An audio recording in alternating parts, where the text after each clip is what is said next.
La viuda fue rechazada por todos, hasta que salvó sin saber por qué a un apache solitario escondido en su granero. Lo que comenzó como un acto de compasión se convirtió en el amor más profundo y prohibido que esa tierra jamás había conocido. Antes de comenzar este amor de época, suscríbete, deja tu like y comenta Apache Solitario. Eres parte de esta comunidad que ama los romances de época y tu apoyo lo hace posible. La tormenta había comenzado horas antes, pero era como si el cielo apenas estuviera desahogando la primera lágrima de una historia que cambiaría vidas para siempre. En el corazón del norte de México, entre los campos agrietados y las paredes de adobe cansadas de tanto silencio, Lucía Arámbula cruzaba oprimida el patio de su hacienda desgastada, sosteniendo con fuerza la mano de Rocío, su hija mayor. Carmen, de 6 años, tropezaba a cada paso, aferrada a la falda de su madre, y Emilia, con tan solo 3, iba en sus brazos, dormida, con la frente caliente por la fiebre. Lucía tenía 33 años y una mirada que no conocía el descanso desde la muerte de su esposo hacía ya 2 inviernos. Era una viuda demasiado joven para el olvido, demasiado pobre para la compasión de los ricos, y con 3 hijas que alimentar en un mundo hecho para hombres y apariencias. Aún así caminaba erguida como quien guarda fuego en el pecho. Las gotas golpeaban el techo como dedos ansiosos. El granero, un viejo refugio al fondo de la propiedad, llevaba días cerrado. Pero esa noche algo la empujó hacia allí. Un presentimiento, un temblor en la piel, como si el destino respirara más cerca. «Quédate detrás de mí», susurró a Rocío mientras empujaba la puerta de madera hinchada por la humedad. Dentro, la oscuridad tenía olor a heno, a barro seco y a sangre. Lucía no gritó, solo bajó la niña de sus brazos, cubrió los ojos de Carmen con su mano y dio un paso adelante. En el rincón más profundo del granero, entre sacos de trigo y herramientas oxidadas, yacía un hombre, medio desnudo, ensangrentado. Su torso subía y bajaba con esfuerzo. Los ojos entrecerrados eran 2 brasas apagadas, el cabello largo y empapado pegado a la frente, la piel de un tono bronceado, terroso, como tallado en la tierra misma. Rocío tragó saliva. Carmen rompió el silencio. ¿Está muerto? Lucía negó con la cabeza, no por saberlo, sino porque no podía aceptar que lo estuviera. Dio un paso más. El hombre respiró. Un gruñido bajo y herido salió de su garganta. «Es un apache», susurró Rocío temblando. Lucía se agachó, no con miedo, con respeto, como si aquel cuerpo vencido no fuera un peligro, sino un misterio que no podía ser ignorado. «No lo vamos a dejar aquí», dijo con firmeza mientras le tocaba la frente con los dedos. Ardía. Y entonces él abrió los ojos, y por un instante fue como si el mundo se detuviera. Lucía no supo decir qué vio en esa mirada. Furia, dolor, ruego. Pero lo que sí supo es que no había visto antes ojos que gritaran tanto sin emitir palabra. Yari Xochitl no dijo su nombre. No podía. Apenas murmuró un sonido que parecía pedir agua. O perdón, o tal vez nada. Tal vez solo vida. Lucía limpió su rostro con la orilla de su falda. Rocío le alcanzó una manta sin que se lo pidieran. Carmen acarició el cabello de su madre, como si entendiera que ese acto de ternura hacia un desconocido era más que un gesto. Era una decisión que cambiaría el destino de todas. Emilia, aún con los ojitos cerrados por la fiebre, estiró una manita en dirección al extraño, y sin saber por qué sonrió. Lucía sintió un nudo en la garganta. Esa criatura vencida por el mundo no era un enemigo. No para ella, no para sus hijas. Era un hombre arrojado a la miseria por fuerzas que ninguna de ellas conocía, pero que ya no importaban. Lo único que contaba era que él estaba vivo, y ellas lo habían encontrado. «Vamos a ayudarlo», dijo al fin, con una voz que temblaba de certeza. Las niñas no discutieron. En la soledad que habían aprendido a habitar, sabían que su madre no hacía promesas al viento. Ella era la que recogía los platos rotos, la que tapaba sus cuerpos con su propio abrigo en las noches frías, la que callaba cuando los vecinos murmuraban cosas crueles sobre su viudez. Y aún así, seguía. Entre las 4, acomodaron el cuerpo de Yari sobre un colchón de heno seco. Lucía le limpió las heridas con agua de lluvia y una tela vieja. No preguntó quién lo había herido, no preguntó por qué estaba allí, solo curó, porque había algo sagrado en cuidar a quien nadie cuidaba. El viento silbaba entre las maderas viejas del granero y el sonido se mezclaba con el respiro entrecortado del apache. «¿Y si vienen a buscarlo, mamá?», preguntó Rocío mirando hacia la noche. «Entonces, que me busquen a mí primero», respondió Lucía, con los ojos encendidos. Afuera la tormenta seguía. Adentro algo había comenzado. No era amor, aún no. Era algo más profundo, más callado, más antiguo. Era el acto de mirar al otro y no huir, de no darle la espalda al dolor ajeno, de reconocer humanidad donde el mundo solo ve amenaza. Esa noche, sin saberlo, Lucía Arámbula salvó a un apache solitario, y él, sin entender aún por qué, volvió a respirar con ganas de vivir. Porque a veces, la vida no cambia con grandes gestos ni promesas eternas. A veces, la vida cambia cuando una mujer y sus hijas entran a un granero y deciden no seguir de largo. A la mañana siguiente, el canto de los gallos no trajo consuelo, trajo alerta. Lucía se levantó antes del alba, como cada día desde que enviudó. Sus manos ya estaban acostumbradas a ordeñar vacas que apenas daban leche, a amasar pan con harina que no alcanzaba, a remendar ropa gastada. Pero esa mañana, sus manos temblaban, no por cansancio, sino por el recuerdo de esos ojos morenos que la habían mirado en la oscuridad con una mezcla imposible de dolor y esperanza. Entró al granero con un cuenco de agua tibia y un trozo de pan duro. Las niñas aún dormían amontonadas en la cama grande, como 3 gatitas huérfanas que aprendieron a sobrevivir abrazadas. Yari Xochitl estaba despierto. No se movía, pero sus ojos la seguían con una intensidad que quemaba. Tenía el torso vendado, los labios secos y una expresión que no pedía nada, pero lo decía todo. Lucía se sentó a su lado, en silencio. Le ofreció el agua. Él la aceptó con un leve movimiento de cabeza, como si estuviera aprendiendo otra vez a confiar en el mundo. Ninguno hablaba. Ella no sabía su idioma. Él no sabía si tenía derecho a hablar, pero el lenguaje que compartían no necesitaba palabras. Lucía le limpió la frente con un paño y notó las cicatrices en su pecho.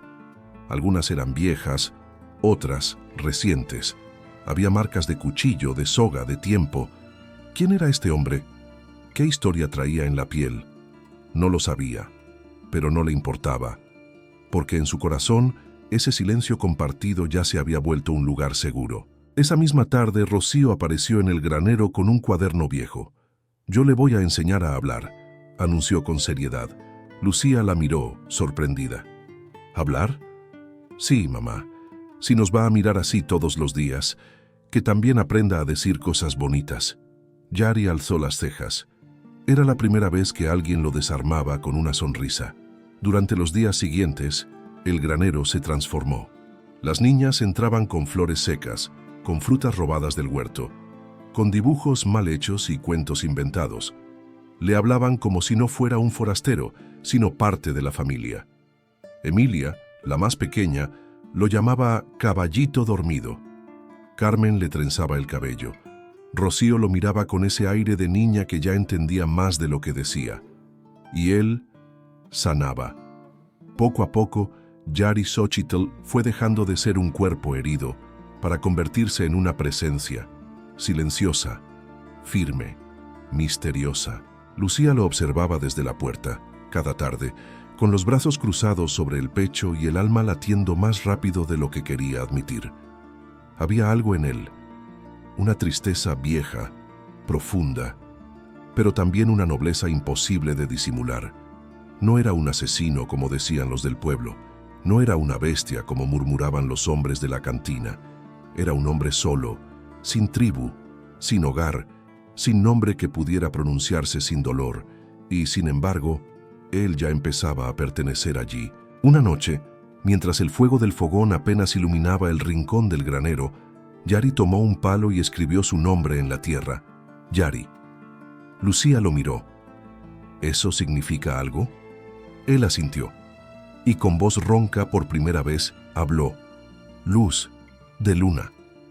Lucía no respondió, pero su respiración se cortó por un instante, porque sin saberlo, él había dicho exactamente lo que ella era para él.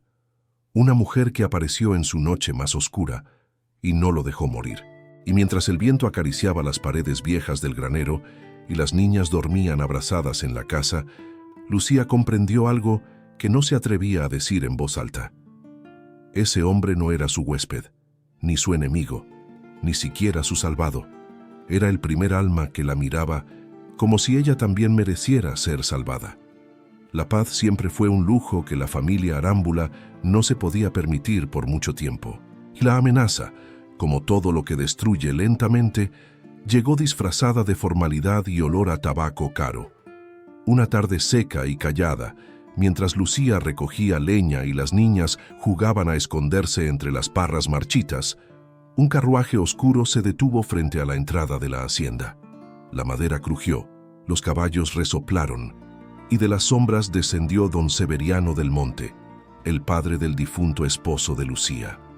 El mismo hombre que nunca la reconoció como parte de su familia, ni siquiera cuando enterraron a su hijo con las botas llenas de barro y el pecho vacío de herencia.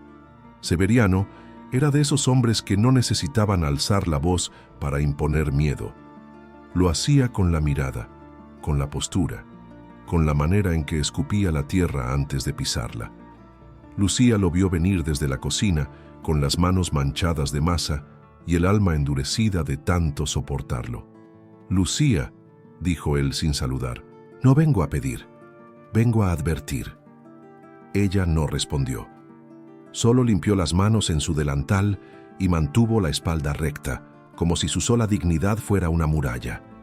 «Han pasado 2 años desde que mi hijo murió, y tú sigues aquí, ocupando una tierra que no puedes mantener, criando niñas sin nombre de hombre, y con rumores que me llegan desde el pueblo. Dicen que entras al granero cada noche, y que no estás sola». Lucía sintió que la sangre le bajaba hasta los pies, pero no mostró miedo. «Mis hijas y yo no le debemos nada», dijo con firmeza.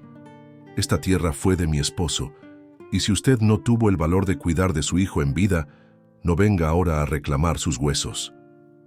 Los ojos de Severiano se afilaron como cuchillas. «No me interesa lo que tú crees que mereces, me interesa lo que está escrito, y la escritura de esta propiedad aún lleva mi nombre. Te doy 1 mes para marcharte». «A menos», hizo una pausa, y su sonrisa se volvió una serpiente. «A menos que aceptes casarte con don Laureano Esquivel, un viudo respetable que está dispuesto a hacerse cargo de ti y de tus bastardas». Lucía sintió náuseas. Laureano. Aquel hombre grasiento, de manos largas y alma corta, que la miraba en la iglesia como si pudiera comprarla con un cordero. No, antes la tierra podía tragarla entera.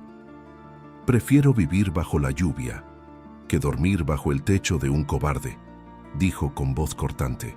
Severiano acercó el rostro, tan cerca que Lucía pudo oler el vino en su aliento. «Eres valiente, como una mula terca, pero las mulas, Lucía, también se sacrifican», y se marchó. Esa noche, el cielo estaba limpio, pero adentro del pecho de Lucía, una tormenta comenzaba a formarse. Se sentó en la cama, abrazando a Emilia, que aún dormía con la boca abierta y los puñitos cerrados. Rocío la miró con esos ojos serios que ya no eran de niña. Carmen le tomó la mano en silencio. «Nos van a echar, mamá». Lucía tragó saliva. «No, hijas, nadie puede echar lo que Dios ya plantó», pero por dentro sentía que la tierra temblaba bajo sus pies. Esa noche no fue al granero. Se quedó sentada junto al fuego, con la mirada perdida y las manos inquietas. No quería preocupar a Yari. No quería que él supiera lo cerca que estaba el peligro, porque ese hombre, aunque aún no fuera suyo, ya vivía en su pecho como si lo fuera. Pero Yari lo supo, Lo sintió en el aire. A la mañana siguiente, cuando Lucía abrió la puerta del granero, lo encontró de pie por primera vez. Apoyado contra la pared, débil pero firme, con los ojos encendidos y la voz apenas audible. «Te escuché». «¿Qué escuchaste?», susurró ella paralizada. «Tu miedo». Lucía no pudo evitarlo. Se quebró, se dejó caer junto a él, con las lágrimas brotando sin permiso. Y por primera vez, Yari la sostuvo, no como un enfermo sostenido por su salvadora, sino como un hombre que, sin fuerza en el cuerpo, ya tenía fuerza para sostener el alma de una mujer cansada. En ese abrazo tembloroso, comenzó algo nuevo. No era amor todavía, pero era más que esperanza. Era pertenencia. La lluvia volvió como vuelve todo lo que quiere limpiar el mundo sin lograrlo. Era una tarde sin tiempo, de esas en que el cielo no truena ni amenaza, pero llora en silencio, como una madre que no quiere despertar a sus hijos. Las gotas resbalaban por las tejas rotas, formaban charcos donde las gallinas no se atrevían a picotear, y adentro del granero algo más crecía en silencio. Lucía entró empapada, con el cabello pegado al rostro y el vestido pesado como si llevara en él todo el peso de la vida. Llevaba un trozo de pan envuelto en tela, una jarra de caldo tibio y un ramito de lavanda marchita que Carmen le había dado para poner junto a Yari, porque huele a casa bonita, había dicho la niña. Yari no dormía. Estaba sentado en el suelo, con la espalda contra la pared, los ojos perdidos en la madera del techo y la respiración lenta, como si aún no confiara en que estaba vivo. Pero cuando la vio entrar, el mundo pareció detenerse. Lucía se arrodilló a su lado. Le ofreció el caldo sin hablar. Él aceptó. Sus dedos se rozaron apenas, pero ambos lo sintieron como una confesión muda. Después, ella colocó la lavanda junto al jarrón de agua, y el aroma se mezcló con el del heno húmedo, con el de la tierra mojada, con el de las promesas que aún no tenían nombre. Durante minutos no dijeron nada, pero no era silencio, era espera.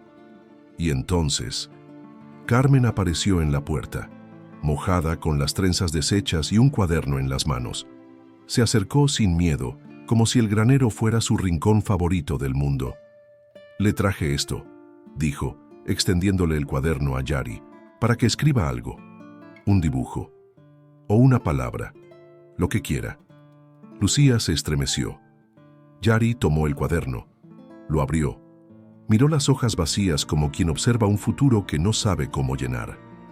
Y con el carbón que Carmen le ofrecía, dibujó algo que sorprendió a ambas. Un pájaro, de alas grandes, solas, pero abiertas. Lucía lo miró. «¿Eso eres tú?». Él bajó la cabeza. «Eso fui». «¿Y ahora?». Yari levantó la vista. Sus ojos estaban húmedos, pero no de lluvia. «Ahora, no sé». Carmen sonrió. «Ahora no estás solo», y salió corriendo de regreso a casa, con la inocencia de quien cree que ha dicho algo simple, sin saber que acababa de decir la verdad más profunda. Lucía y Yari quedaron solos. La lluvia golpeaba las paredes con un ritmo casi maternal. Ella se sentó a su lado, tan cerca que sus rodillas se tocaban, y entonces, sin mirar, le ofreció la mitad de una manzana que había guardado desde el desayuno. Yari la tomó con las dos manos, como si fuera un tesoro. La miró por segundos. Luego se la devolvió con una mordida hecha. Lucía rió bajito. «Eso es un gracias en tu idioma, ¿verdad?». Él asintió. «Entonces, de nada», susurró. Pasaron horas allí, sin moverse. Lucía apoyó la cabeza en su hombro. Yari no se apartó. No hubo caricias, no hubo palabras dulces, no hubo confesiones. Pero cuando Lucía regresó esa noche a su casa, con el cabello aún mojado y los pies fríos, Rocío la miró desde el umbral de la puerta y preguntó: «¿Estuviste con él otra vez?». Lucía no mintió. «Sí». «¿Y te hace feliz?». Lucía cerró los ojos, no respondió, pero sus labios temblaron con una sonrisa apenas visible, porque la felicidad no siempre llega como un rayo. A veces llega como una mirada silenciosa en un granero viejo, como una mitad de manzana compartida, como una niña que entrega un cuaderno a un hombre sin tribu, como una mujer que, sin saberlo, está empezando a enamorarse, de quien jamás pensó que podría amar.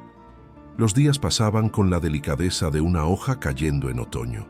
Nada parecía moverse, pero todo estaba cambiando. Lucía comenzaba a encontrar razones para levantarse antes que el gallo cantara. Ya no por costumbre, sino por deseo.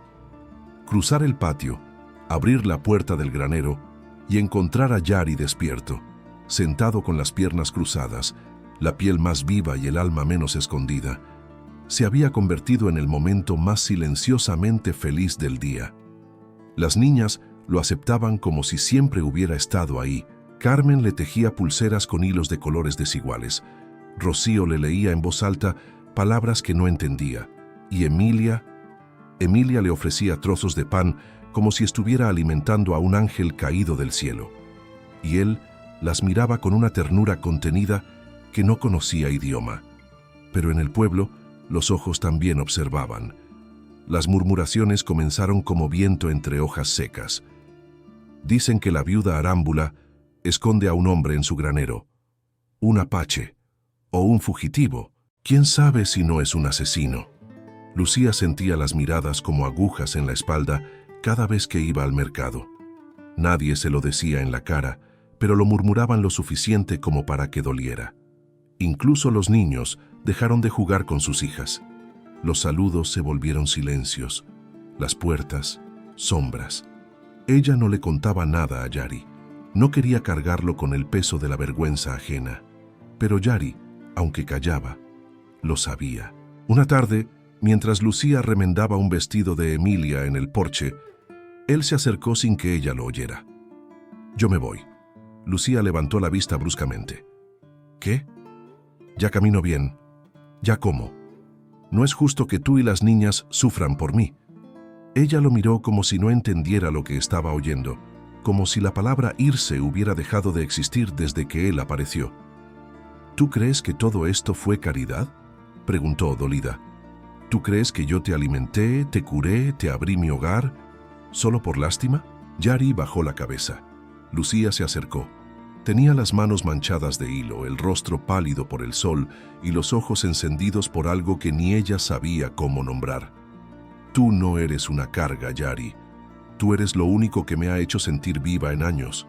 Cuando llegaste yo ya no soñaba, ya no creía. Estaba respirando por costumbre. Y tú me recordaste cómo se siente esperar algo al amanecer». Él la miró. Silencio. Un silencio que pesaba más que cualquier palabra. «Pero si aún así», añadió ella tragando en seco, «si crees que debes irte, no te detendré. Pero hazlo esta noche, cuando las niñas duerman. No soportaría ver sus caritas preguntando por qué el hombre de los dibujos y las pulseras ya no está». Yari apretó los puños. El pecho le dolía más que todas las heridas que alguna vez tuvo, porque nunca en su vida, alguien le había dicho que su presencia era deseada, que su existencia importaba. Esa noche, llovió otra vez. Lucía no cenó, no durmió. Solo esperó sentada en la mecedora, con los ojos clavados en la puerta. Pero él no vino a despedirse, ni esa noche, ni la siguiente, porque Yari había desaparecido. Se fue sin una palabra, sin una nota, sin una promesa. Y al día siguiente, cuando Rocío preguntó con la voz entrecortada, «¿Dónde está?», Lucía no supo qué responder. Solo la abrazó, y por dentro se rompió en 1000 pedazos, porque hay cosas que no se dicen, pero duelen igual. Y a veces, la ausencia de un hombre pesa más que su presencia, porque cuando se ama en silencio, el vacío grita más fuerte que el mundo. Los días se estiraron como hilos viejos en la rueca del tiempo, lentamente, en silencio, y el vacío se volvió costumbre. Lucía seguía amasando pan cada mañana, pero sus manos ya no eran las mismas. Las niñas reían, jugaban, corrían, pero de vez en cuando sus ojos buscaban en dirección al granero, como si aún esperaran ver aquella figura sentada junto al heno. Nadie hablaba de Yari, porque a veces el amor duele más cuando se nombra. Habían pasado 2 semanas desde su partida, cuando el cielo se tiñó de gris espeso, con una calma que parecía anunciar algo más que tormenta. Lucía estaba sola en la cocina, raspando una olla vacía cuando escuchó el golpeteo, no de lluvia, de pasos.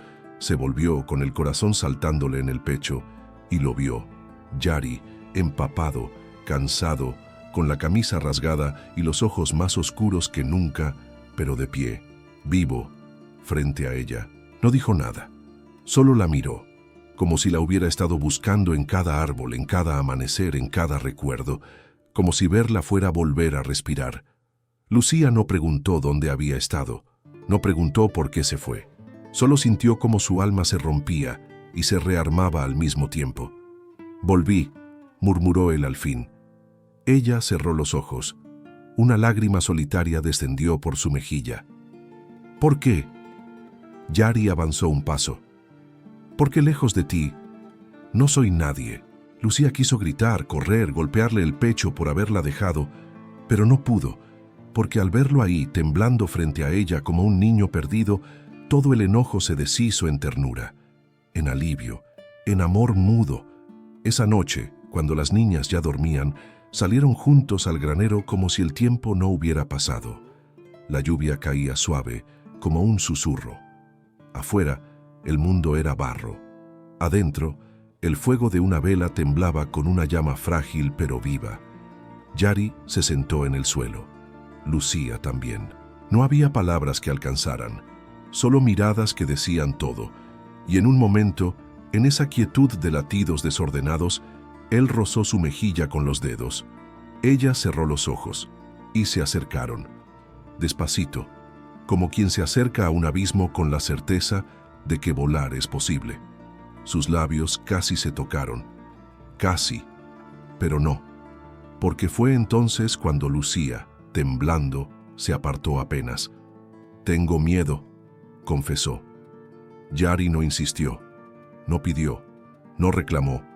Solo apoyó su frente contra la de ella. Y en ese gesto la sostuvo entera. «Yo también», dijo con la voz quebrada. «Pero contigo no duele».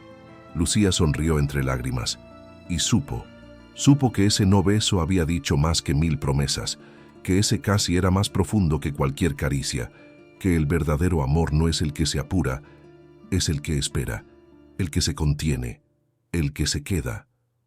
Esa noche no durmieron abrazados, ni siquiera se rozaron, solo se quedaron despiertos, en silencio, mirándose, respirando el mismo aire, porque a veces la mayor intimidad es la que no se toca. Y en ese granero viejo, bajo una lluvia lenta, 2 almas heridas entendieron que estaban listas para comenzar a sanar juntas. La felicidad, cuando nace en silencio, parece tan frágil que uno teme nombrarla. Y eso era lo que tenían ahora, una calma tibia, una rutina compartida, un hogar tejido entre miradas, risas de niñas y tazas de café que se enfriaban de tanto conversar sin palabras. Yari había empezado a trabajar con sus manos. Cortaba leña, arreglaba la cerca, reparaba herramientas oxidadas que nadie tocaba desde la muerte de Tomás, el difunto esposo de Lucía. No lo hacía por agradecimiento, lo hacía porque quería quedarse, porque por primera vez en su vida sentía que pertenecía a un lugar y a una mujer. Lucía lo veía desde la ventana mientras amasaba pan y lo amaba en secreto, en el modo en que una mujer fuerte se permite amar, sin fantasías, sin promesas, pero con cada fibra de su alma. Las niñas ya no preguntaban si se iba a quedar. Lo incluían en sus juegos, en sus oraciones, en sus dibujos. Emilia incluso empezó a llamarlo Tito Yari, como si el corazón infantil supiera antes que nadie lo que estaba por venir. Pero el mundo exterior no olvida, y el poder siempre cobra su deuda. Una mañana, mientras Lucía colgaba ropa mojada y las niñas recolectaban flores en el campo, el sonido de cascos quebró la quietud.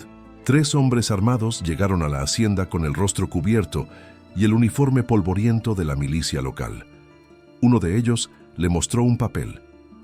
«Señora Arámbula», dijo con voz hueca, «tenemos órdenes de arrestar a un forastero, un apache fugitivo, acusado de espionaje y sabotaje contra el ejército de Chihuahua. Tenemos razones para creer que se esconde en esta propiedad. Lucía sintió que el alma se le caía al suelo. Aquí no hay nadie más que mis hijas y yo, mintió con firmeza, con el corazón golpeando su pecho como un tambor de guerra. Pero Yari, que los había visto desde la loma, no se escondió. No corrió. No huyó. Caminó lentamente hasta ellos, con las manos en alto, los ojos serenos y la espalda erguida como quien ha decidido que no va a dejar que el miedo lo defina. «Soy yo», dijo. Lucía gritó. Se interpuso, lloró, rogó. «No lo pueden llevar, él no ha hecho nada. Es un hombre bueno. Es mi familia». Pero no escucharon. Yari tampoco intentó defenderse, solo la miró, con esa mirada que ya lo decía todo, con ese amor callado que no necesitaba prometer nada, porque ya lo había dado todo. «No llores», murmuró él mientras lo esposaban. «Esto no es un adiós, es solo una vuelta más larga». Ella quiso correr tras él. Las niñas lloraban. Carmen lo llamó con un grito que partía el alma. Emilia sostenía una flor blanca marchita. Rocío simplemente cayó de rodillas. Yari fue subido al caballo como un criminal. Lucía quedó con los brazos vacíos, la garganta rota, el pecho hecho cenizas. Esa noche no hubo fuego, no hubo pan, no hubo palabras, solo un silencio espeso, una ausencia que dolía como una herida abierta en la mesa, en las camas, en los rincones donde él solía estar. Lucía no durmió.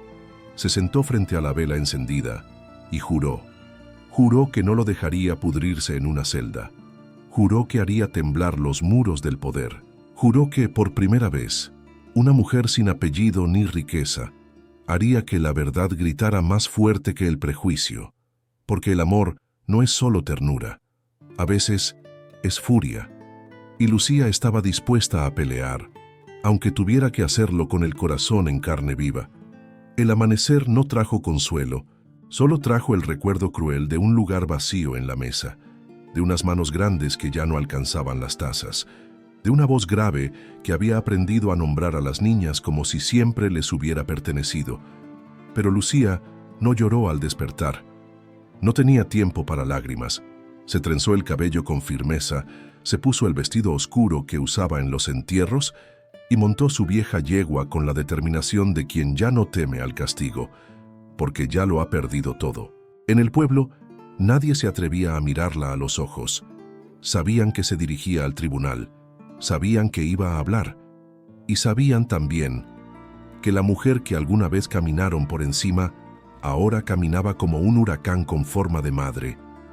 En la sala del juzgado, el aire estaba espeso, los bancos repletos, los murmullos venenosos, los rostros severos, y en el centro, Yari, con las manos atadas y la dignidad intacta, no se defendía, no hablaba, no bajaba la cabeza. Lucía entró y todo se detuvo. Don Severiano estaba allí también, por supuesto, con su bastón de plata, su traje caro y su mirada altiva. Había hecho todo lo posible para empujar aquel juicio, para limpiar su nombre, para acabar con el rumor escandaloso de que su exnuera se había revolcado con un salvaje en su propia propiedad. Pero lo que no esperaba era que Lucía se atreviera a enfrentarlo con la frente en alto. El juez pidió silencio. Lucía respiró hondo y su voz tembló, pero no se quebró. «Señor juez», dijo, «no vengo a implorar, vengo a decir la verdad. Este hombre que está aquí no es un enemigo del Estado. Es un hombre herido por un país que no quiso verlo como humano. Un hombre que fue traicionado por su gente, perseguido por la nuestra y recogido por el cielo, que tuvo la decencia de traerlo a mis manos. Contó todo. Cómo lo había encontrado, cómo lo cuidó, cómo nunca alzó la voz frente a sus hijas, cómo compartía el pan antes de probarlo, cómo curaba cosas que no se veían, cómo le enseñó a volver a sentir. La sala entera contenía el aliento. Hasta el juez parecía olvidarse de tomar notas. Pero fue cuando Lucía se quebró, no de tristeza sino de amor, que el aire cambió por completo. «Yo lo amo», dijo, con los ojos en Yari. Y no me importa si ustedes piensan que eso es sucio, deshonroso o inmoral, porque lo que él me dio, no lo encontré en ningún hombre que se arrodilló en la iglesia. Él me miró como una igual, me escuchó sin interrumpirme. Me tocó el alma sin tocar mi cuerpo. Un murmullo recorrió el salón como una oleada. Algunos se escandalizaron, otros bajaron la vista, pero hubo quienes, muy pocos pero firmes, la miraron con respeto. El juez pidió orden, y después de varios minutos de deliberación, al no haber pruebas concretas y ante el testimonio limpio de una mujer que no titubeó ni una sola vez, el veredicto fue claro. Queda libre, bajo la custodia y responsabilidad de Lucía Arámbula. Los ojos de Yari se humedecieron. Lucía no sonrió. Solo caminó hacia él, desató las cuerdas con sus propias manos y lo tomó del brazo como quien guía a un hombre hacia su destino. Al salir del tribunal, las niñas corrieron hacia ellos. Carmen gritaba su nombre. Rocío lo abrazó fuerte. Emilia no paraba de decir, lo sabíamos, y por primera vez, Yari Xochitl no caminó detrás de nadie. Caminó al lado de la mujer que lo eligió, y el pueblo, dividido entre el prejuicio y la admiración, tuvo que mirar. Porque una viuda sin tierras, un apache sin tribu y 3 niñas con los pies descalzos acababan de vencer a todo un sistema con algo más fuerte que el poder, la verdad de un amor que no pidió permiso. La libertad llegó sin música, sin palmas, sin campanas. Llegó con el sonido áspero de los pasos descalzos sobre la tierra seca, con el temblor silencioso de una mujer que ya no esperaba milagros, pero aún tenía fe, y con la respiración entrecortada de un hombre que había cruzado el infierno con las manos atadas y el corazón colgando de un hilo. Lucía y Yari regresaron a casa caminando. No hablaron. Las niñas corrían adelante, riendo, cantando, abrazando al aire como si todo volviera a ser un juego. Pero Lucía y Yari no sabían por dónde empezar, porque a veces, después de sobrevivir a la guerra, el silencio pesa más que las balas. Esa noche, él no durmió en el granero, tampoco en la casa. Eligió sentarse bajo el cielo, en la vieja banca de madera donde Tomás solía afilar sus herramientas. Lucía lo miró desde la ventana. Supo que no debía interrumpirlo, no aún, porque aunque había vuelto, su alma aún buscaba dónde quedarse. A la mañana siguiente, Yari ya no estaba, ni en la banca, ni en el campo, ni en el río. Lucía sintió el pecho apretado, como si le hubieran arrancado algo que no terminaba de sanar. Corrió hasta el granero, esperanzada. Vacío. Buscó entre los árboles, entre los maizales, entre los recuerdos. Nada. Pero al volver a casa lo vio, sobre la mesa, un cuaderno, aquel que Carmen le había dado semanas atrás. Y dentro, una sola hoja escrita con su letra torpe y concentrada. Unas palabras en español, con faltas, con esfuerzo, pero con el alma en cada trazo. No me fui por miedo. Me fui porque no sabía cómo quedarme sin romper lo que tú habías sanado. Ahora entiendo. Quiero quedarme. Lucía lloró sin consuelo. Lloró como una niña huérfana, como una mujer amada, como una madre cansada que por fin podía soltar el peso. Horas después, lo vio llegar desde la loma, a pie, con la camisa abierta, el cabello suelto y en los brazos un racimo de flores silvestres, desordenadas, torpes, pero vivas. Lucía no se movió. Él se acercó, la miró con los ojos llenos de algo nuevo. No era tristeza, no era miedo, era certeza. ¿Aún hay lugar para mí?, preguntó. Lucía no respondió, solo extendió la mano, lo guió hasta la cocina, le sirvió café en su taza y colocó el cuaderno sobre la mesa. Aquí te esperábamos. Las niñas entraron gritando su nombre, abrazándolo, besándolo, colgándose de sus brazos como si el tiempo no hubiera pasado.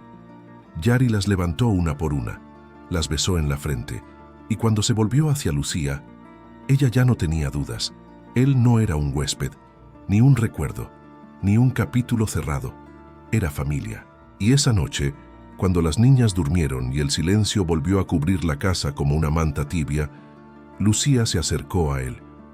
No dijo nada, solo lo besó. Suavemente, con los ojos cerrados, como quien se entrega a algo más grande que el cuerpo, más fuerte que el miedo, más verdadero que cualquier historia. Y en ese beso que no fue promesa, ni deuda, ni impulso, ella supo que había llegado al lugar del que nunca más querría irse.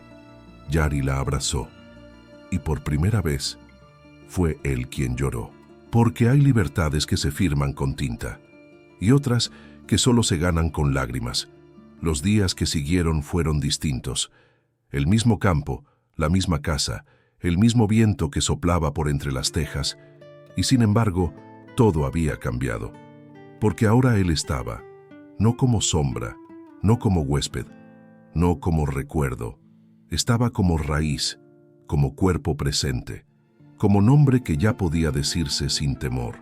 Yari Xochitl caminaba libre por la hacienda sin esconderse, sin bajar la mirada, sin cargar más que la ternura de quien ha sobrevivido a sí mismo. Y Lucía no necesitaba esconder su sonrisa cuando él pasaba, ni su temblor cuando la rozaba sin querer al alcanzarle el agua, ni el fuego mudo que se encendía cada vez que sus miradas se cruzaban mientras las niñas reían detrás. Ya no había barreras, ya no había silencios llenos de dudas. Ahora había palabras, gestos, una complicidad que no se podía fingir. Pero fue Rocío, la mayor, quien una tarde lo dijo en voz alta, como si solo un corazón de niña pudiera tener el coraje de nombrar lo sagrado. ¿Por qué no te casas con mamá? Yari se detuvo en seco. Lucía se sonrojó como si volviera a tener 17. Rocío. Pero la niña levantó el mentón con esa seriedad que solo tienen los hijos que han visto llorar en silencio a su madre durante demasiadas noches. Tú la amas, y ella te ama. ¿Qué más están esperando? Yari no respondió. Lucía tampoco. Pero esa misma noche él salió sin decir nada. Y volvió al amanecer. Lucía lo encontró en el patio, arrodillado, con las manos llenas de barro. Había cavado un pequeño círculo en el centro del campo, y en él, plantado con cuidado, un rosal silvestre de pétalos blancos. ¿Qué es esto?, preguntó ella, con la voz apenas sostenida. Yari se levantó, con la tierra aún pegada a sus dedos. Mi promesa. ¿De qué? Él la miró, y por primera vez lo dijo en voz alta, sin miedo, sin dudas, de no volver a huir, de quedarme, de formar contigo no solo un refugio, sino una vida. Lucía sintió que algo dentro de ella se abría como una flor bajo la lluvia. No era un anillo, no era un altar, era mejor, era real.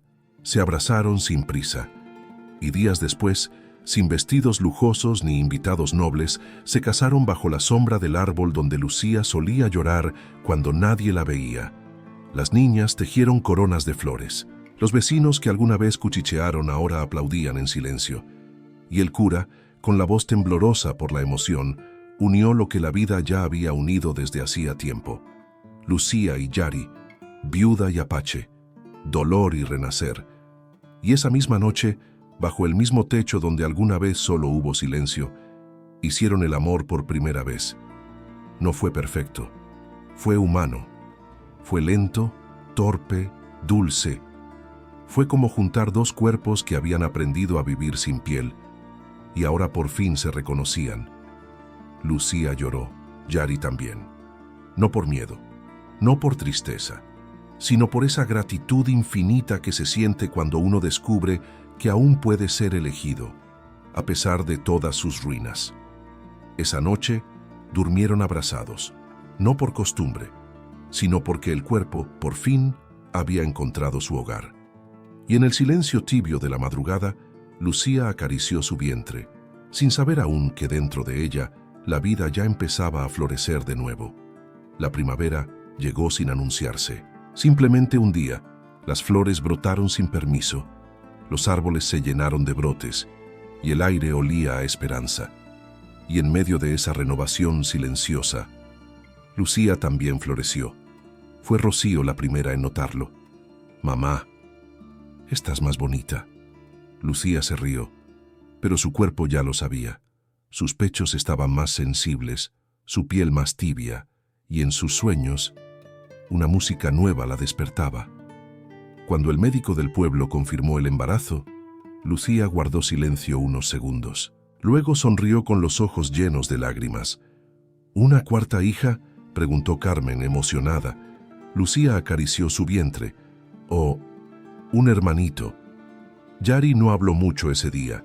Solo la abrazó por detrás mientras ella cortaba zanahorias en la cocina, apoyó la frente en su cuello y susurró: «Gracias por regalarme algo que no sabía que necesitaba». Las semanas pasaron con la dulzura de una canción de cuna. Las niñas hablaban al vientre de Lucía como si ya supieran su nombre. Tejían mantas, recogían piedritas mágicas para proteger al bebé y discutían entre ellas si se parecería más a mamá o a papá Yari. Porque sí, así empezaron a llamarlo. Sin anuncio, sin ceremonia. Un día simplemente lo dijeron y él no pudo contener las lágrimas. Era el primer papá de su vida y el corazón se le partió en 1000 partes solo para volverse a armar. El parto llegó en una noche de luna grande. Lucía sudaba, apretaba las sábanas, gritaba con fuerza y Yari no la soltó ni un segundo. Le ofrecía agua, palabras en su lengua natal, caricias en la espalda, y cuando el llanto del bebé rompió el aire, todos supieron que un nuevo comienzo acababa de nacer. Era un varón, fuerte, morenito como la tierra, con los ojos cerrados y los puñitos apretados como si ya viniera dispuesto a proteger a sus hermanas. Lucía lo miró y supo su nombre antes de que alguien lo dijera. Matías, Matías Tenoch Arámbula.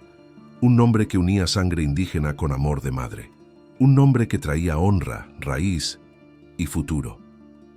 Yari lo sostuvo en brazos por primera vez, como si el mundo entero se resumiera en ese cuerpo pequeño. Sus labios temblaban. Su voz se quebró. Nunca imaginé que algo tan puro pudiera venir de mí. Lucía le acarició el rostro. No vino de ti solo, Yari. Vino de todo lo que sanamos juntos. Las niñas entraron corriendo, lo rodearon, besaron al bebé en los pies, en la barriga, en la frente. Y por primera vez, esa familia, cosida con remiendos, con cicatrices, con pérdidas, se sintió completa. No por el número, sino por el amor.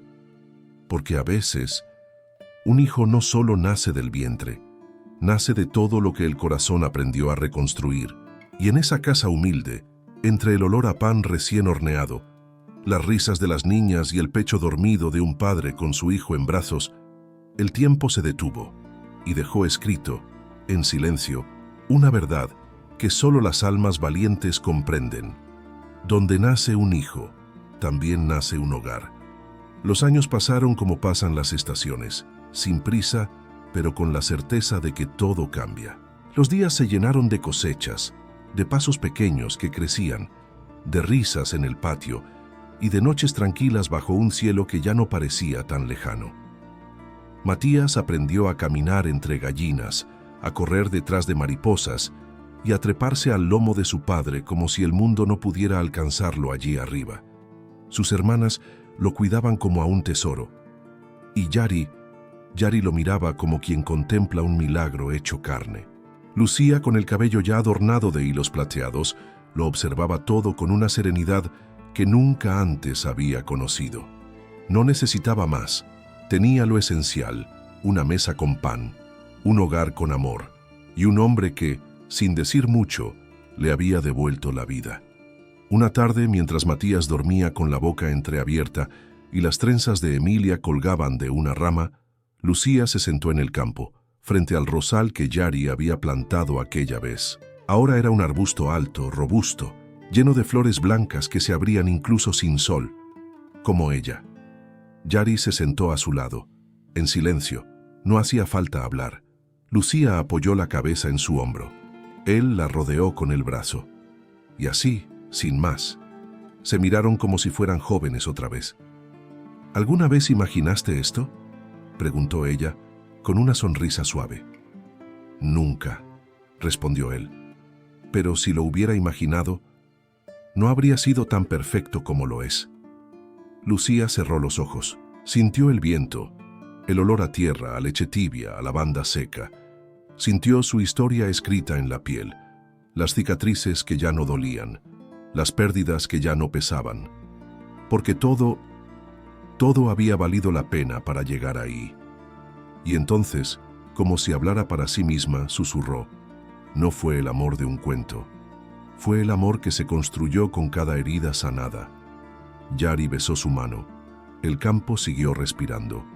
Las niñas reían a lo lejos. Matías soñaba con caballos y estrellas. Y el mundo por fin les quedó chico para tanto amor, porque ese no fue un final feliz cualquiera, fue un final verdadero, de esos que no se gritan, se viven. Y así termina esta historia, no con un "y vivieron felices para siempre", sino con algo más profundo. Vivieron y fueron amor. Uno de esos que deja raíces donde antes solo había dolor. Antes de que te vayas, si esta historia tocó tu corazón, te pido algo muy especial. Suscríbete al canal, deja tu like y comparte este video con quien también ame los romances que sanan el alma. Tu apoyo no es solo un clic, es lo que permite que sigamos contando estas historias que tanto nos emocionan. Y si llegaste hasta aquí, quiero saber que estuviste conmigo. Comenta las palabras "Apache Solitario" aquí abajo. Porque esta historia no fue solo un amor. Fue la redención de un alma que aprendió a quedarse. Gracias por ser parte de esta comunidad de corazones sensibles que creen en los amores lentos, en los silencios que hablan y en los finales que abrazan. Nos vemos en el próximo romance de época, siempre contigo.